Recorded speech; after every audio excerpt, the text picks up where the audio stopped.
Reporter breaking. സംസ്ഥാന കോൺഗ്രസിൽ ശശി തരൂർ എംപിയെ മുന്നിൽ നിർത്തി പുതിയ ചേരി രൂപപ്പെടുന്നു. MK രാഘവനാണ് തരൂർ പക്ഷത്തെ നയിക്കുന്നത്. അസംതൃപ്തരായ നേതാക്കളെയും AI ഗ്രൂപ്പുകളുമായി പിണങ്ങി നിൽക്കുന്നവരെയും കൂടെ നിർത്താനാണ് നീക്കം. റോഷിബാൽ ചേരുന്നു വിശദാംശങ്ങളുമായി. റോഷിബാൽ, ഇനിയിപ്പോൾ പുതിയൊരു ഗ്രൂപ്പ് ഉണ്ടാകുമോ?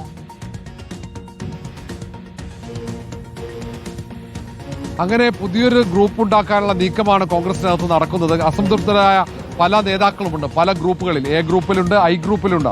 അങ്ങനെയുള്ള നേതാക്കളെ, യുവാക്കളെ അടക്കം ചേർത്ത് നിർത്തിക്കൊണ്ടുള്ള ഒരു നീക്കമാണ് നടക്കുന്നത്. തരൂരിനെ മുൻനിർത്തി MK രാഘവൻ നടത്തുന്ന നീക്കം ആദ്യം വിജയിക്കുമോ എന്നറിയാൻ കാത്തിരിക്കേണ്ടി വരും. കാരണം ശശി തരൂരിനെ കോൺഗ്രസ് നേതൃത്വം അവഗണിക്കുന്നു എന്ന ആക്ഷേപം നേരത്തെ തന്നെ ഉയർന്നതാണ്. തരൂരിനെ പിന്തുണയ്ക്കുന്നവരെയും സമാനമായ രീതിയിൽ പരിപാടികളിലേക്ക് പരിഗണിക്കുന്നില്ല, ഒപ്പം ഭാരവാഹികളാക്കുന്നില്ല, അവർക്ക് പദവികൾ നൽകുന്നില്ല എന്ന ആക്ഷേപമാണുള്ളത്. ഈ ഒരു സാഹചര്യത്തിലാണ് ഒത്തുചേർന്നുകൊണ്ട് KC പക്ഷത്തിനെതിരെ ഒരു പടയൊരുക്കം നടത്താൻ വേണ്ടി ഇപ്പോൾ തരൂർ പക്ഷവും തയ്യാറാകുന്നത്.